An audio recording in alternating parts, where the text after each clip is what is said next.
这里是黄果树的天星桥景区，这是天星桥景区的银链坠潭瀑布。凡是看过银链坠潭瀑布的，都被它的美所惊叹。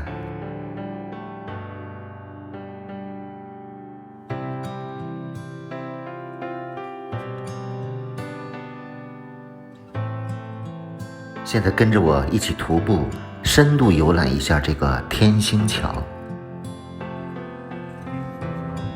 上一集拍了黄果树景区的陡坡塘瀑布，现在继续坐车来到了天星桥。天星桥是黄果树里面最远的一个景区，也是需要游玩时间最长的。如果走完整个天星桥景区，需要徒步7.5公里，大约需要3-4个小时。很多时间紧、体力差，尤其是旅行团的人，一般走到半途就折返了。但是天星桥的精华基本在后半段，跟着我一起来看看吧。总体来说，天星桥有3大景点，首先是天生盆景区，然后是天星洞景区，最后是水上石林区，而一路上的小景色就更多了。现在来到的就是天生盆景区，这是第一个有意思的景点蜀生部。水面上可以找到366块石头，每块石头刻着日期，都可以找到自己出生的那一天，日期都是按照时间顺序排列的。这个景区就像是一个天然的大盆景，盆景里密布着很多大石头，形态各异。这个景区里有很多分叉的路口，如果转不出来，只要看路牌往高老庄的方向走就行了。好像走进了石林中，看山水石洞，多像是个大盆景。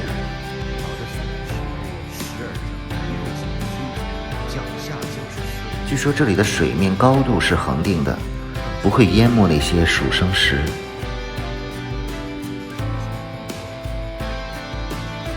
很多游客都特意走到自己的生日那一天拍照。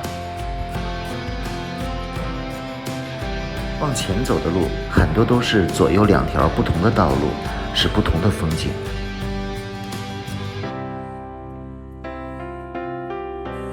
这里很多的石头上都有很多的树的根须，这些石头和树根也是这里的一景。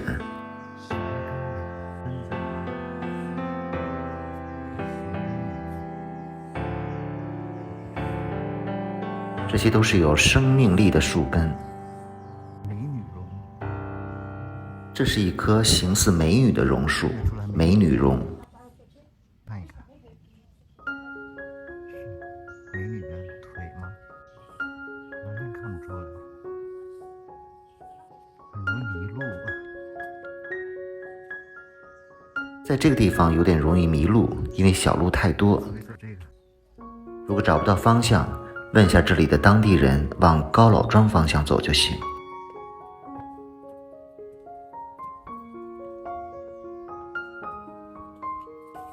现在基本走出了天星盆景区。到天星湖高老庄了。现在走到了天星湖高老庄，可以在这里休息一下。这个地方好像是拍过电视剧《西游记》里面的猪八戒的高老庄，一般旅行团走到这里就要求返回了。2600米，需要2个小时。而天星桥真正的精华都是在后半段，还有一大半的路。继续后面精彩的行程。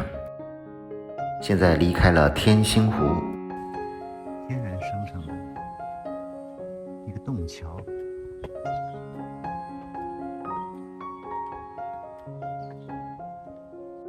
前面是个铁索桥，这里有个桥上桥，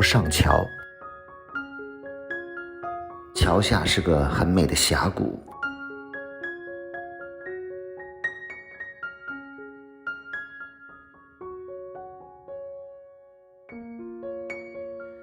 这边整体上都是喀斯特地貌，都是各种奇形怪状的岩石，也有很多的天生桥洞。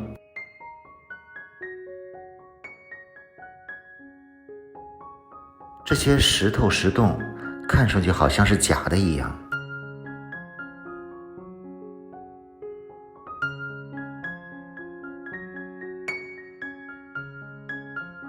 景区里有很多的天生桥，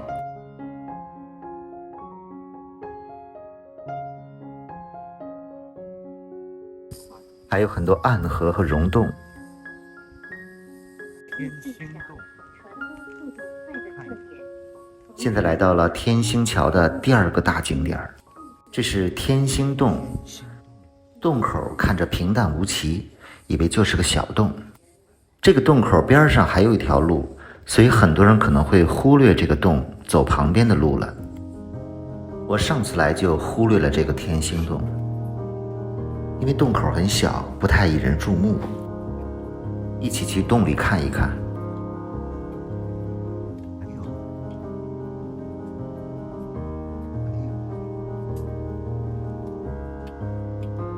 没想到这个洞如此之深。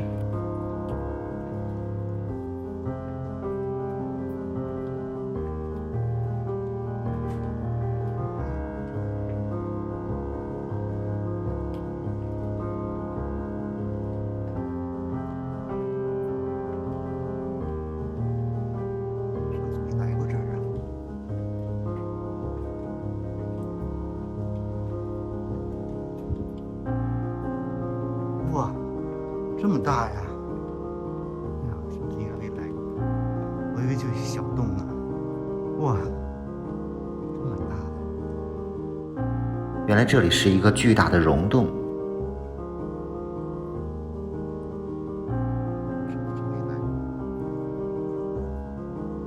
溶洞里有很多巨大的石柱、石笋。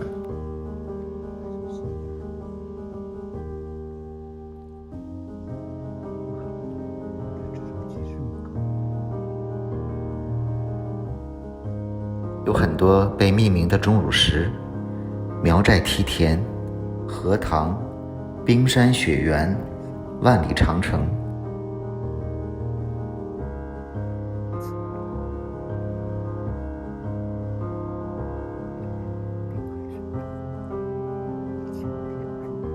各种形态的石笋、石柱、钟乳石。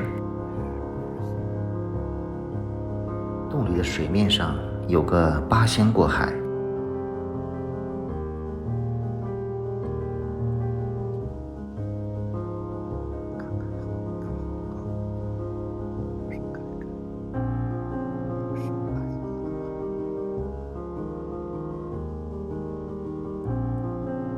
洞真没想到这么大，不错。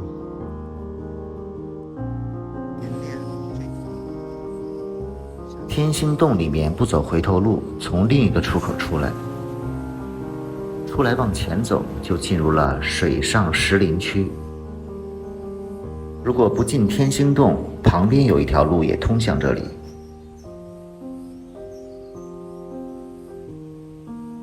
今天的水好绿。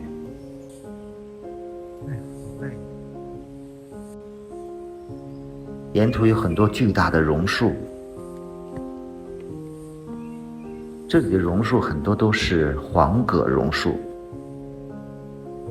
黄葛榕树、黄葛树，念快了就念成了黄果树，所以黄果树就是这么来的。感觉旁边的溪水都不断地涌现出来，越来越多。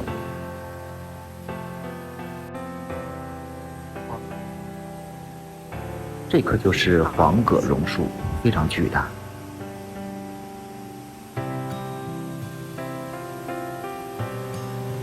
水流的声音越来越大。这里就是水上石林区。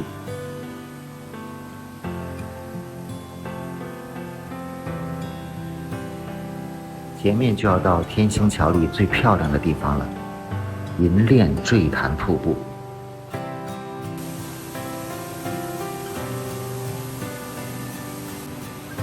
水声非常大，好好欣赏一下这银链坠潭瀑布。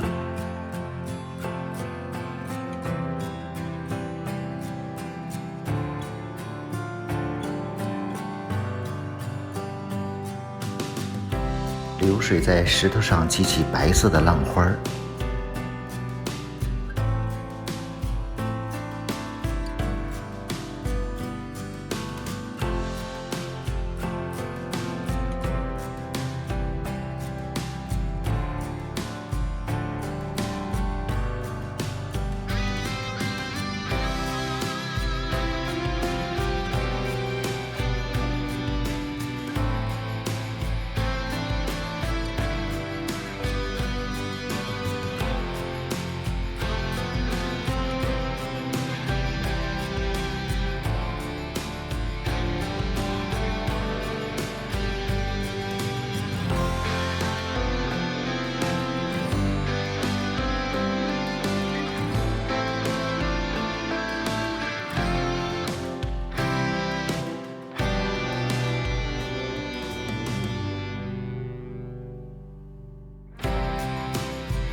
天星桥是不走回头路的，继续往前走。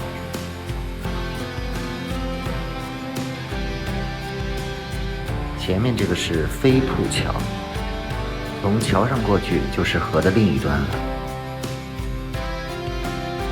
看看桥下的景色，有很多瀑布。这个是星霞飞瀑。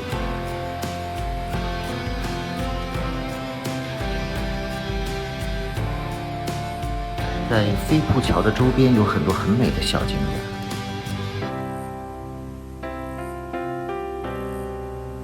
这里的喀斯特地貌、石桥、石林都非常美。在天星桥的最远端有个回程的缆车，好像包含在景区的套票里，不过没有坐，大约只有1公里，可以沿途看一看风景。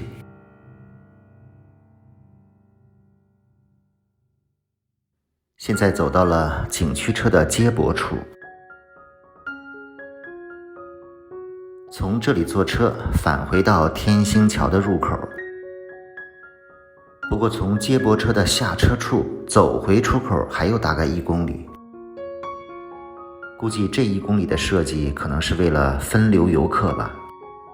路上有些休息处和景点儿。这里看到的就是刚进景区的盆景区，只是在路的这一侧。